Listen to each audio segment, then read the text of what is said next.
Kita beralih ke informasi selanjutnya. Ratusan orang mengamuk di Tanjung Balai, Sumatera Utara. Ya, sebuah rumah ibadah dan 5 mobil yang terparkir di halamannya hangus terbakar dalam amuk massa.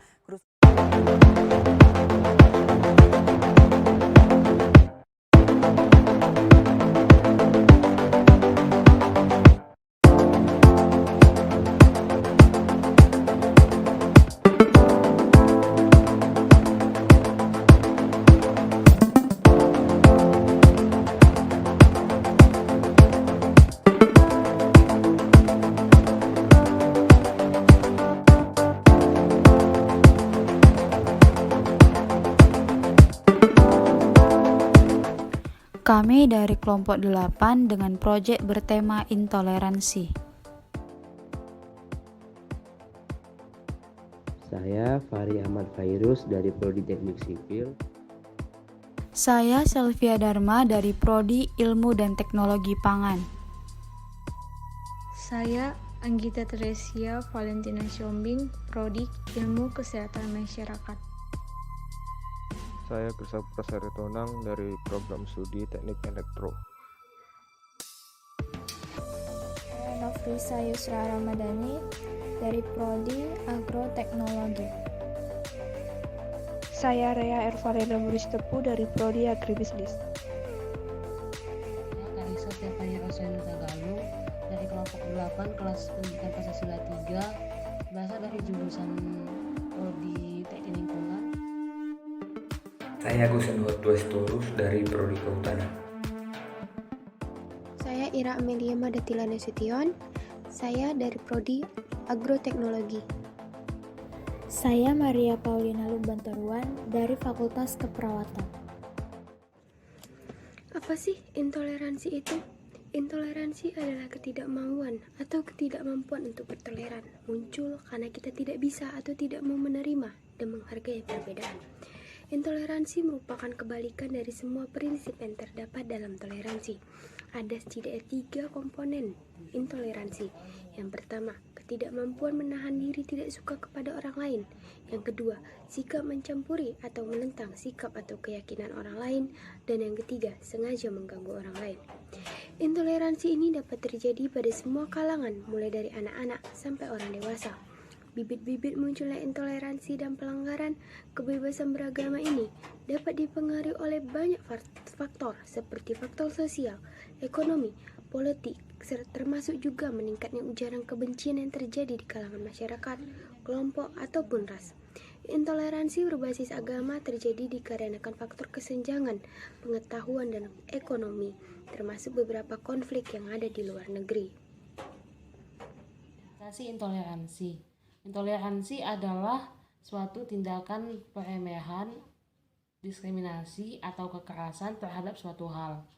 Dalam hal ini, intoleransi dibagi menjadi 3 kelas. Yang pertama adalah intoleransi terhadap ekonomi, yang dapat terjadi karena adanya kesenjangan antara kelas orang atas, orang menengah, dan orang bawah.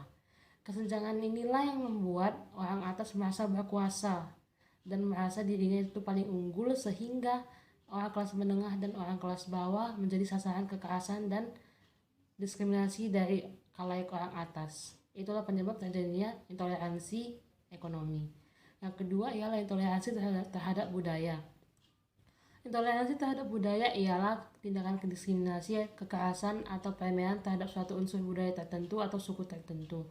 Misalnya suatu suku X merasa dirinya adalah suku paling unggul, suku paling berkuasa atas akses teknologi media sosial ataupun tradisionalnya, sehingga dia merasa berhak untuk mengejek atau merendahkan serta melakukan kekerasan terhadap suku lainnya, sebut saja suku Y.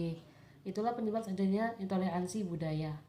Yang terakhir yang akan kita bahas pada video kali ini ialah intoleransi terhadap agama, yaitu tindakan kekerasan yang terjadi karena suatu agama menganggap dirinya paling unggul dan bisa mengejek atau merendahkan agama lain.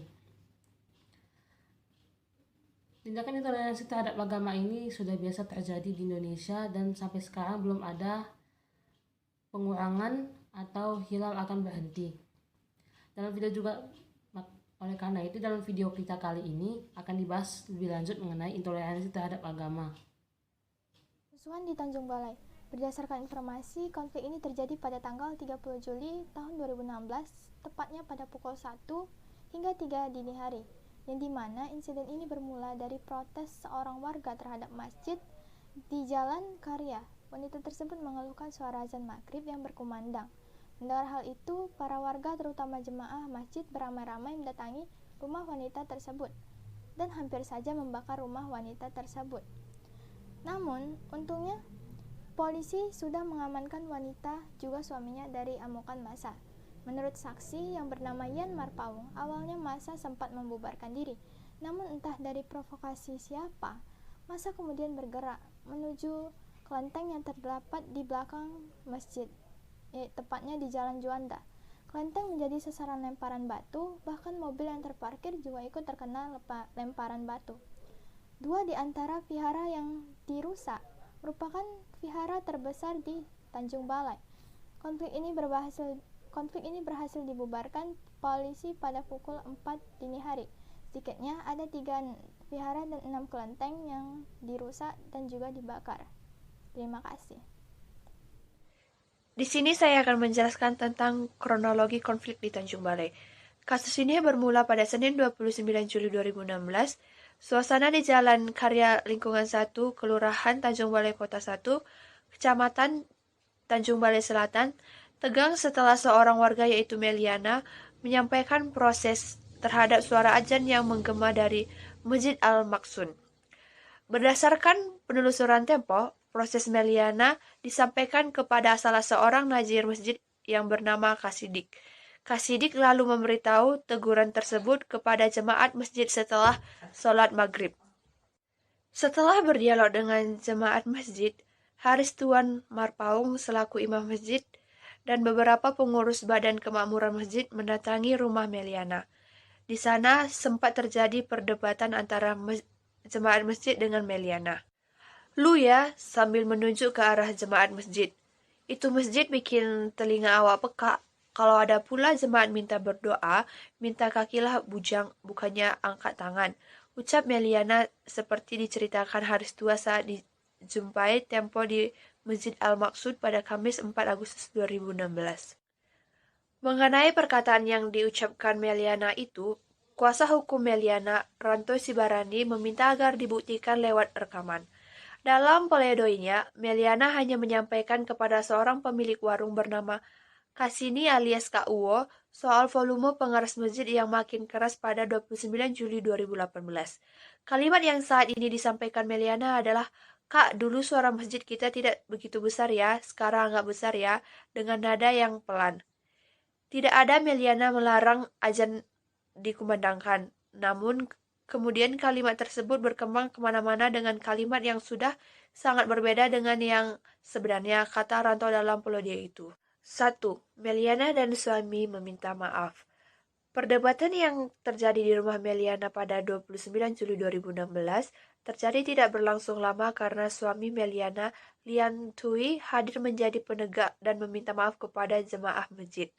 Namun suasana kembali tegang setelah Meliana kembali berteriak dan marah saat azan Isyah. Sikap itu membuat masyarakat makin emosi. Pengurus Badan Kemakmuran Masjid dan Jemaah membawa Meliana ke kantor Kelurahan Tanjung Balai Kota 1. Di sana, Meliana disoraki oleh masyarakat meski telah meminta maaf di hadapan Lurah Tanjung Balai Kota 1 saat itu, Edi Muryadi. Enggak sempat buat permintaan maaf di atas kertas, karena kami menganggap sudah makin tidak kondusif, makanya dibawa ke Polsek Tanjung Balai, kata Edi saat ditemui di kantornya 4 Agustus 2016. Edi sempat pulang usai membawa Meliana ke kantor polisi. Namun, Camat Tanjung Balai Selatan meminta kembali ke kantor polisi untuk mediasi. Di tengah mediasi, sekitar pukul 21.30 WIB, sebuah kerusuhan pecah. Diduga warga dari luar Kelurahan Tanjung Balai Kota 1 mendatangi rumah Meliana dan melakukan pengerusakan. 2. 3 vihara dan 8 kelenteng rusak. Kerusuhan menjalar dari masa yang tidak diketahui, asalnya itu menyerbu kelenteng dan vihara di sekitar kota Tanjung Balai. Amukan massa berpuncak sehingga menyerang vihara Triratna dan kelenteng Dewi Samudra yang terletak di tepi Sungai Asahan menjelang subuh. Sepanjang malam itu suasana mencengkam. Dampaknya, sedikitnya 3 vihara, 8 kelenteng, 2 yayasan Tionghoa, 1 tempat pengobatan, dan rumah Meliana rusak. Sebanyak 20 orang juga sempat ditahan polisi karena dianggap menjadi pelaku pengrusuhan. Buntut dari rangkaian peristiwa itu, Meliana menjadi tersangka penistaan agama pada Maret 2017 hingga diseret ke meja hijau. Sekitar 8 orang yang terlibat mengerusakkan vihara dan kelenteng juga terseret dan dihukum sekitar 1-3 bulan penjara. Usai mendengarkan vonis, Meliana yang hampir memakai kemeja putih langsung bertunduk lesu. Ia tampak menahan tangis. Putusan yang dijatuhkan majelis hakim itu sesuai dengan tuntutan yang disampaikan jaksa penuntut umum dan dari Kejaksaan Negeri Tanjung Balai. Meski demikian, jaksa mengaku masih akan pikir-pikir terkait langkah selanjutnya dari putusan peradilan. Kami akan menggunakan waktu 7 hari untuk pikir-pikir dulu, kata Anggia Sinaga, salah satu jaksa. Yang ketiga, cerita saat berbelanja pada 22 Juli 2016 di kronologi konflik di Tanjung Balai. Di tempat terpisah, kuasa hukum Meliana menegaskan akan melakukan banding terhadap putusan yang menjerat kliennya. Ranto menjelaskan bahwa apa yang didakwakan jaksa kepada kliennya tidak dapat dibuktikan. Dalam dakwaan, jaksa menyatakan Meliana melarang azan. Nyatanya menurut Ranto di tanggal tersebut, massa beramai-ramai mendatangi rumah Meliana untuk melempari dan membakar rumah Meliana. Meliana menurut Ranto hanya mempertanyakan mengapa suara azan agak besar kepada seorang pedagang saat berbelanja pada 22 Juli 2016. Menurut Ranto, percakapan tersebut sudah dibenarkan oleh penjual pada saat persidangan. Nada suara Meliana pun saat menyampaikan tersebut juga pelan dan dinyatakan secara personal kepada penjual. Sementara itu, dalam proses persidangan, jaksa disebut hanya mencantumkan alat bukti surat 2 unit pengeras suara. Yang keempat, rekaman tak pernah diperlihatkan jaksa.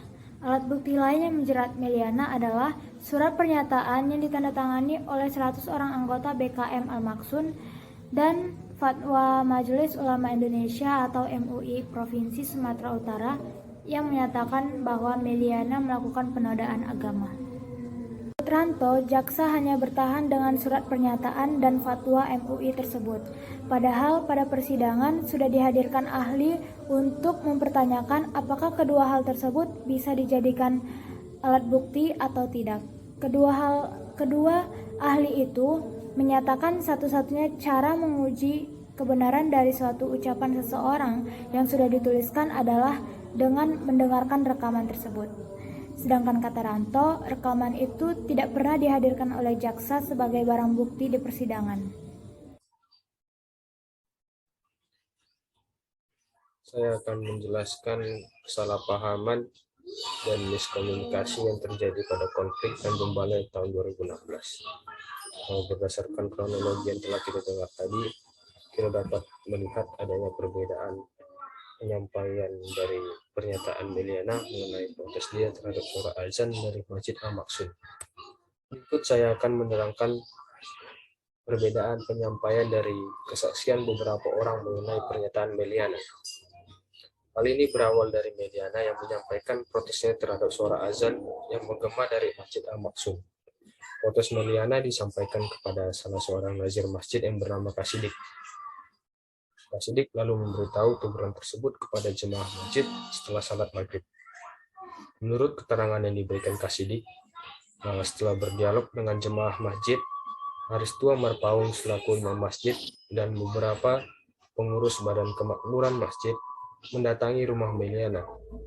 Kemudian pada Kamis 4 Agustus 2016, media Tempo menjumpai Haristua Marpaung di Masjid Al-Maksun. Haristua Marpaung memberikan keterangan mengenai perkataan dari Meliana adalah lulu ya, sambil menunjuk ke arah jemaah masjid. Itu masjid bikin telinga awak peka. Kalau ada pula jemaah minta berdoa, minta kakilah, bukannya angkat tangan, ujar Meliana seperti yang diterangkan oleh Aristo Marpaung kepada media Tempo.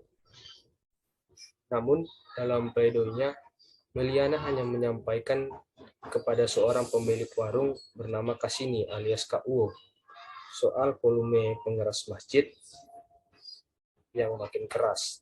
Kalimat yang saat itu disampaikan Meliana adalah, "Kak, dulu suara masjid kita tidak begitu besar ya. Sekarang agak besar ya dengan nada yang pelan." Dan pada sidang pledoi tersebut, Ratno juga memberikan keterangannya mengenai perkataan Meliana.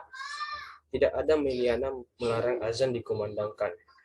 Namun kemudian kalimat tersebut berkembang kemana-mana dengan kalimat yang sudah sangat berbeda dengan yang sebenarnya, ujar Ratno dalam pledoi tersebut. Dari sini kita melihat bahwa miskomunikasi yang terjadi ini menjadi penyebab awal terjadinya kerusuhan ini. Cerita tentang protes Meliana kemudian dengan sangat cepat menyebar ke seluruh masyarakat dan memprovokasi mereka untuk melakukan kerusuhan. Padahal berita yang tersebar di masyarakat sudah sangat berbeda dari perkataan yang disampaikan Meliana. Kita dapat melihat bahwa berita dengan mudahnya menyebar ke masyarakat dengan sangat cepat. Dari sini kita sebagai masyarakat hendaknya dapat menyikapi sebuah berita dengan bijak, yaitu dengan mencari tahu dahulu kebenarannya. Dan kita hendaknya tidak melakukan kegiatan atau tindakan yang dapat merugikan orang-orang yang ada di sekitar kita. Berdasarkan survei yang telah kami lakukan, dengan responden yang merupakan beberapa mahasiswa Universitas Sumatera Utara dari berbagai prodi, didapatkan beberapa kesimpulan dan dari pertanyaan yang telah diajukan, yaitu 1. Bersediakah Anda berteman dengan teman yang berbeda agama, ras, dan budaya? Dari semua responden yang disurvei, sebagian besar mahasiswa USU atau sebanyak 63,2% menjawab sangat bersedia. 34,2% menjawab bersedia, akan tetapi dari semua sampel, masih ada beberapa yang menjawab tidak bersedia, yaitu sekitar 2,6%. Hal ini membuktikan bahwa tidak semua orang mau berteman dengan orang yang berbeda agama, ras, dan budaya. 2. Seberapa penting menurut Anda komunikasi antar umat beragama? Dari hasil survei didapatkan bahwa sebagian besar mahasiswa USU atau sebanyak 63,2% menilai komunikasi antar umat beragama sangat penting. 36,8% menjawab penting dan beberapa diantaranya atau sebanyak 2,6% menjawab tidak penting. Pertanyaan yang ketiga, bagaimana sikap Anda dalam menghadapi konflik antar umat beragama? Berdasarkan survei yang telah dilakukan, sebagian besar mahasiswa USU atau sebanyak 89,5% menjawab akan mencari tahu terlebih dahulu mengenai kebenaran konflik.